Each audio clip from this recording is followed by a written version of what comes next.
In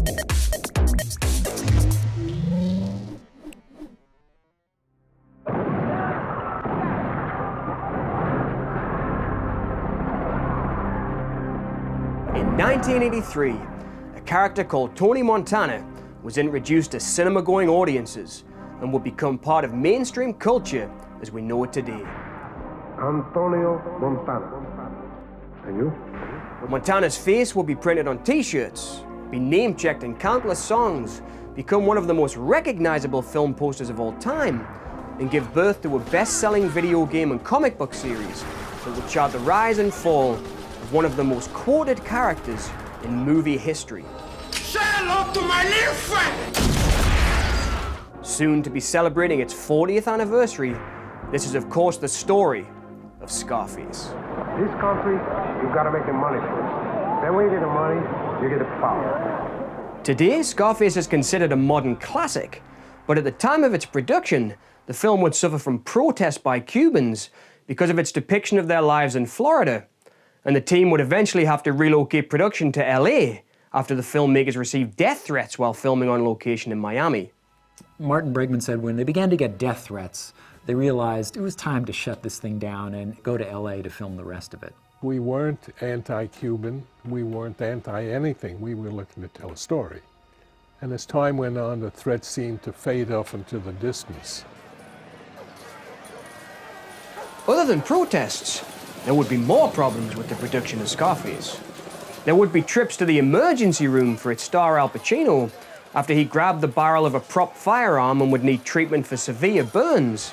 I fired about 30 rounds, and I grabbed the barrel of the gun I just fired. My hand stuck to it. It just stuck to it.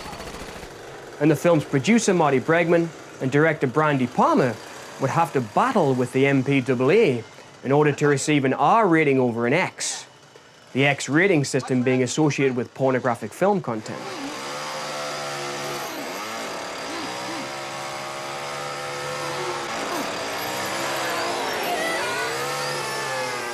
And I kept on submitting versions of it, and they say it's an X. So I changed it a little bit, took a few more things out, and I submitted it a second time, it got an X. Then I submitted it a third time, and I think they were upset about the hits in the clown. Remember the clown that shot?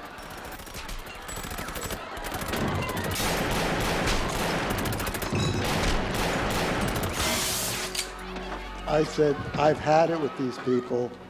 I'm not taking anything more out. And I told Marty, and Marty said, well, we'll go to war with these people. And that's what we did. Eventually on appeal, with the involvement of theatre owners and independent distributors, the MPAA's decision was overturned, and De Palma released his original cut of the film. And we won. It was one of the great moments that we had. Bregman and De Palma had won the battle, a brave decision that paid off, and shows us that sometimes you have to stick to your guns literally and throw caution to the wind in order to get your artistic vision out into the world.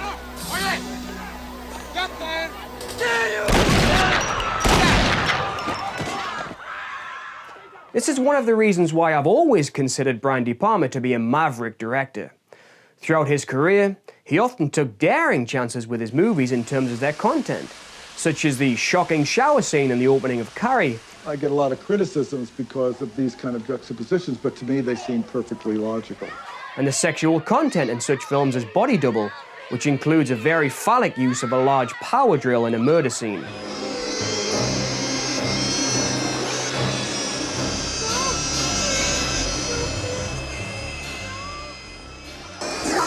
My graphic sensibilities had angered women's groups in the past. You know, and here I drilled a woman with a rather long drill. Why was the drill bit so big? Well, it had to go through the floor. You know, we never see the drill bit go into her. It had to go through the floor so he could see it while he was, you know, it made perfect sense to me. But, you know, when you do some of these things, you know, they make perfect logical sense to you, and then you put them in front of an audience, they go, holy cow. De Palma's works have always pushed content to its limits. And for this filmmaker, these chances paid off. A truly daring and original director.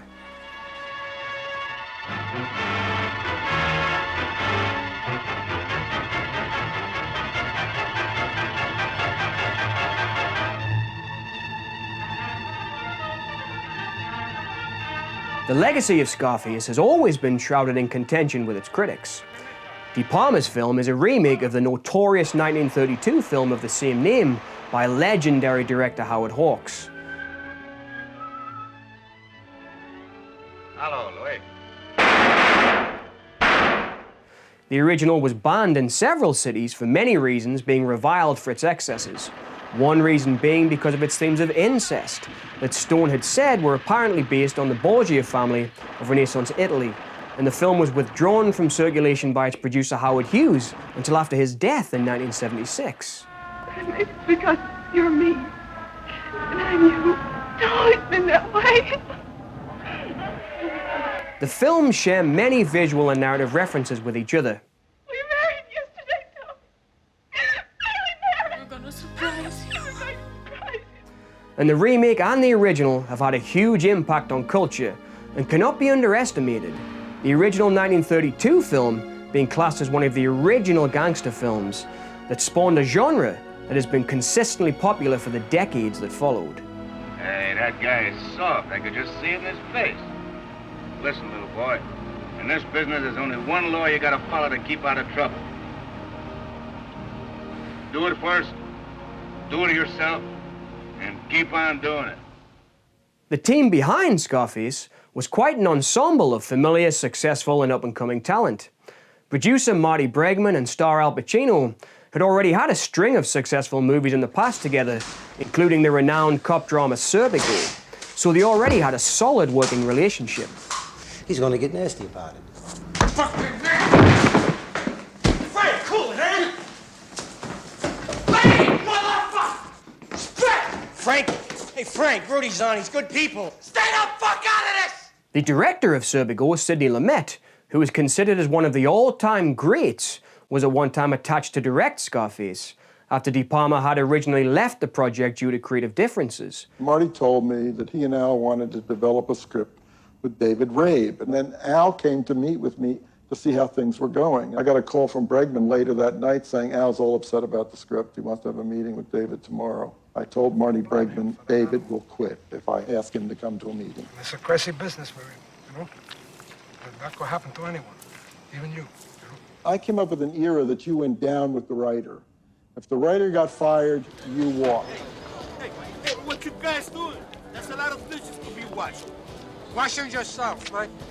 Screenwriter Oliver Stone, who had originally had no interest in writing a remake of the 1932 film on which the film is based, only came on board after he heard that Lumet was attached to direct, as the chance to work with an industry legend appealed to the young writer, who at that time was dealing with the failure of his first film as director.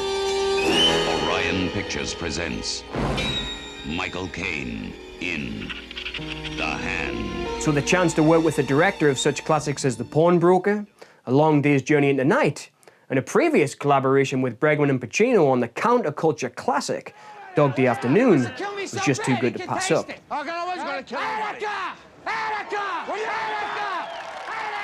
It was not until Sidney Lumet came into the picture, I think shortly thereafter, we had another conversation, and he told me that Sidney Lumet was very anxious to do the movie and wanted to do it Cuban, Miami, 1980, 81, the Mariel boat lift. Lumet would eventually leave the project, and De Palma was again offered the chance to direct. De Palma liked the new script by Stone and agreed to come back on board for the project. De Palma at that time was also dealing with the critical and commercial failure of his previous film Blowout, which today is of course considered a modern classic, but at that time the film had failed to connect with audiences. So I imagine De Palma was also wanting to move on to his next project with some haste, as a failure is never good for your career in Hollywood. You know, many of my movies, which were considered great disasters at the time, you know, there was no bigger disaster than Blowout. It's always surprising. You always think they're gonna come out and see your movies, even as odd as they ultimately wind up being.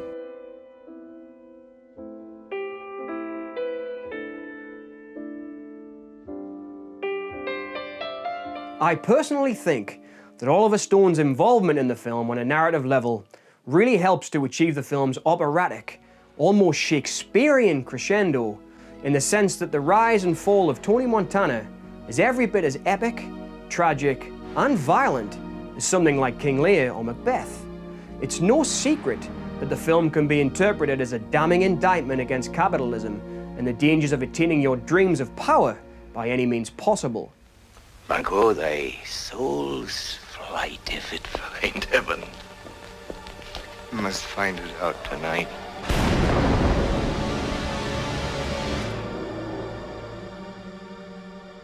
I've always seen the movie as much a satiric comment on capitalism and success and what it means to succeed and what happens to you when you succeed. He happens to be doing it as a killer drug dealer, but is he really that different from the banker in the movie who's laundering his money? Is he really that different from that shadowy government guy who's in that last meeting that they all have? It's really talking about American society a lot. Is this it? This what it's all about, Manny? Montana's cartel could easily be replaced with a greedy Wall Street banker, and Oliver Stone's later work as director, Wall Street, has indeed been considered by many to be a spiritual sequel to Scarface. Let's talk about themes for a moment. Oliver Stone wrote Scarface, and a few years later, he wrote Wall Street. To some degree, they're the same movie, are they not? They're movies about greed. Is that, do you think, what the movie is ultimately about? That film's antagonist, the hedonistic Gordon Gekko, played with a psychotic sense of greed and indifference in a career-defining role by Michael Douglas, could easily be described as Montana's Wall Street equivalent. The new law of evolution in corporate America seems to be survival of the unfittest. Well, in my book, you either do it right or you get eliminated. The point is, ladies and gentlemen, that greed, for lack of a better word, is good. Greed is right. Greed works. Stone said in his recent memoirs, Chasing the Light, that Lumet made it clear to me that what he was looking for in the film was contemporary realism. The immigration and the drug war issues and its politics, reaching right up to the higher levels of our government. And here is our friend Charles Goodson from Washington. This is Tony Montana. How do you do, Mr. Montana? On one hand, you're saying the United States government is spending millions of dollars to eliminate the flow of drugs onto our streets. At the same time, we are doing business with the very same government that is flooding our streets with cocaine. And I think this is important to mention. Stone's career has been defined by his portrayals of problematic presidents. What place do you think you have in history? And history will all be dead. Men in power, and the ghosts of America, and indeed the world's past, and its involvement in wars such as Vietnam, and the questionable tactics and secrecy with which corporations and shadowy government organizations have the greed for power and will assassinate anyone and stop at nothing for their own personal gain. In retrospect, Tony's drug empire of murder, deception, corruption, and violence could easily be a substitution for any of these organizations. It's those guys, man. It's the fucking bankers, the politicians. They're the ones that want to make coke illegal. So they can make the fucking money, and then they get the fucking votes. They're fighting the bad guys. They're the bad guys. Stone is an opinionated and well-researched screenwriter, and his research for Scarface would put him and his wife in physical danger as a result of following the drug trail back to its source when he was researching the film's storyline. And went back to their place, drinking, snorting, having a party. And I mentioned the name of somebody who had helped me in Miami with my research. This person had been a defense attorney. When I mentioned the name, their faces went white. It meant that I may have been in some way connected to the prosecution or to a cop. I knew I was in trouble. It was a scary moment, and it was good for me to get back in touch with that fear that I had felt so often in Vietnam. He was an informer for the police. The violence in Scarface may seem operatic and over the top at first, but Stone found in his research with cops in Miami that there were Scarface types popping up all over the place, and the homicides were blossoming. The chainsaw scene was based on an event I heard about, because I hung out with Miami, County of Miami, and Dade County, and I also hung out with Fort Lauderdale, which had another whole history. So I hung out with 3 different departments, and the case histories were pretty thick on murders. Definitely, the saw had been used. All of this real violence made its way into the script, And although Scarface is a movie filled with indulgence and over-the-top one-man-against-an-army gun battles, it has a solid footing in the reality of what was going on in Miami and the drug wars at the time. People knew, in a sense, they just didn't know that we were going to depict what was actually going on in the city. There were the murder, the body count. We were actually shooting while that was still going on. Stone sums up his work on the screenplay beautifully in his book, Chasing the Light. It was too big, too long, and too messy, but I knew this thing could work. It was also vital. It had that 1930s spirit of the Great Depression, with its gangsters born from poverty and desperation. In that spirit, Scarface in the early 80s featured an anti-hero gorging front and center on his American dream of materialism, reveling in it. It would be a social satire, if you will, imitating and mocking the American desire for wealth at any cost. It would precede my work on Wall Street and later Natural Born Killers, both of which depict misshapen offspring of capitalism run amok. I packed my script with all of the energy, the grit, the transgressive anger, and the crude one-liners that I could muster. All I have in this world is my balls and my word, and I don't break them for no one. This country, you gotta make the money first. Then when you get the money, you get the power. Then when you get the power, then you get the woman. So say good night to the bad guy. Say hello to my little friend. Me, I want what's coming to me. Oh, well, what's coming to you, Tommy? The world, Chico. And everything in it.